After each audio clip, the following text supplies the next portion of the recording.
The University of Kansas is pleased to present the Civil Engineering 240 video tutorial series, How to Use a Digital Theodolite. The digital theodolite is a common surveyor's tool frequently used for topographic surveying.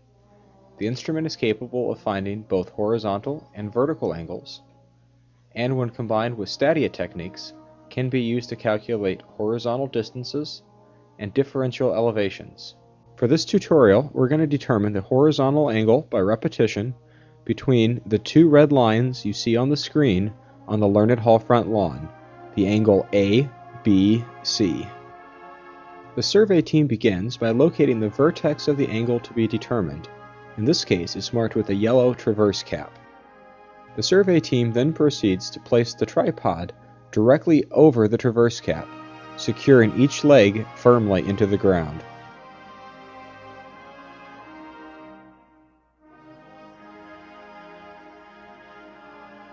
The team then carefully removes the digital theodolite from the case and places it atop the tripod, securing the bolt firmly into the base of the instrument.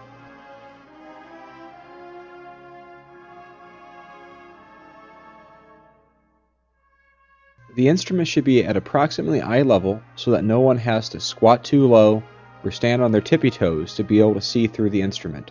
Adjust the tripod height as necessary.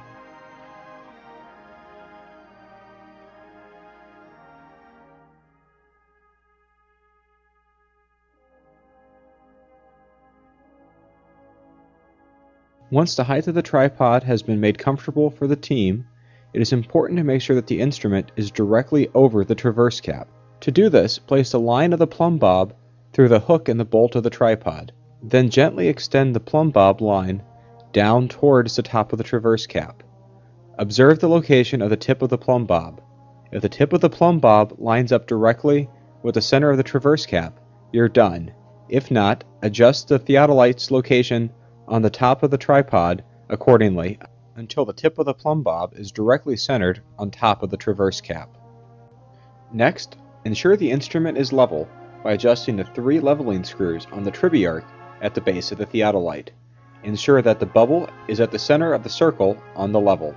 To verify that the vertical axis of the digital theodolite lines up perpendicularly to the center of the traverse cap, use the optical plummet located at the side of the instrument to look through and verify that the circular rings are on the center of the circular traverse cap.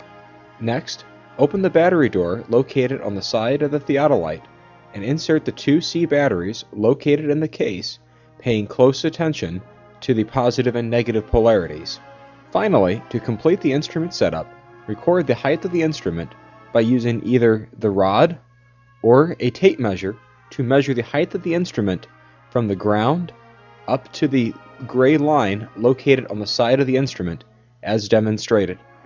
Record this value in the field book, in this case 4.80 feet. It is a value that we will refer to again as we complete this portion of our survey. For your reference, here is a look at point A,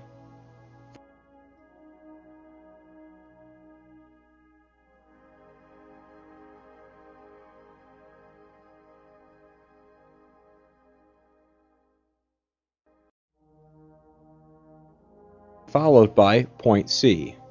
We will be turning the angle to the right to form angle ABC. We are now ready to begin surveying. To begin, the instrument operator removes the lens cap if they have not done so already and presses the red on button to activate the digital theodolite. Then the instrument operator sights the scope on a rod at point A, focusing specifically on the HI.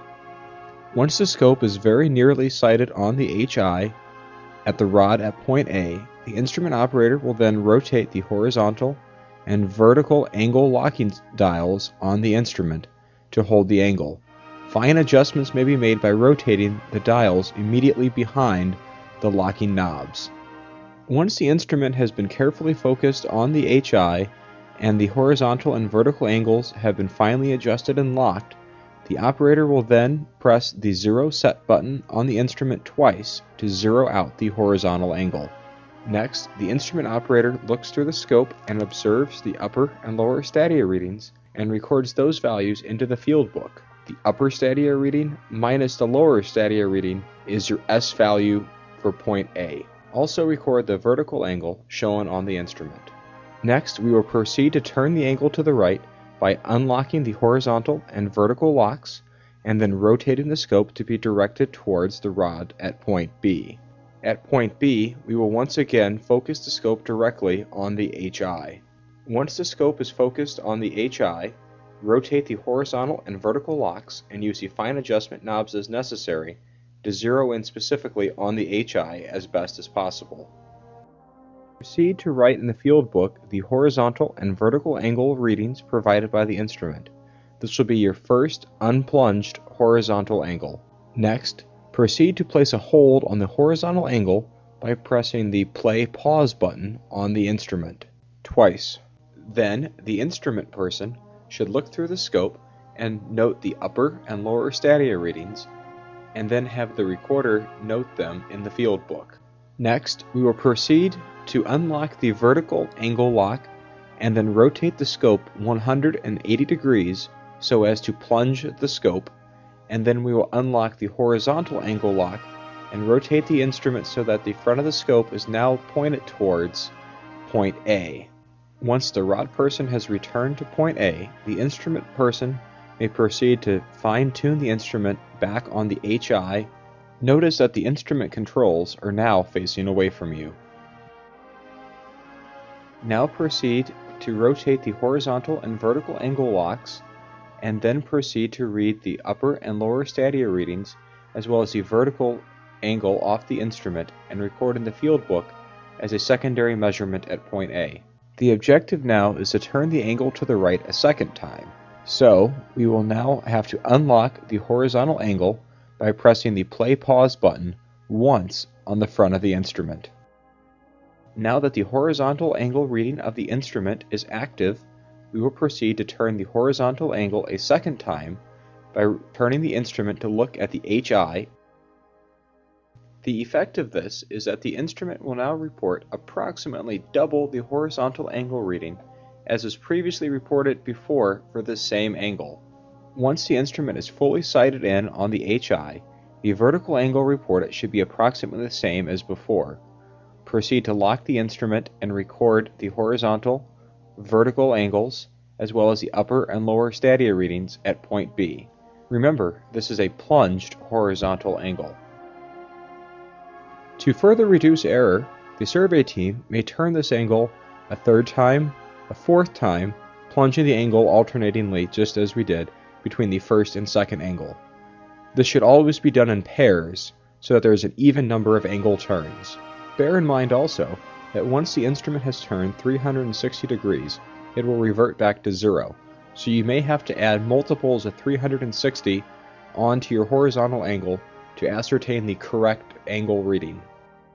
This completes the process for angle A, B, C. Continue on for each subsequent angle on your traverse polygon. Once the team is done with the instrument, place the lens cap back on the scope and remove the batteries. Gently remove the instrument from the tripod and return to the case. Remove the tripod from the ground, collapsing it, and picking up any trash that you may have accumulated in the field. It is now time to start the calculations.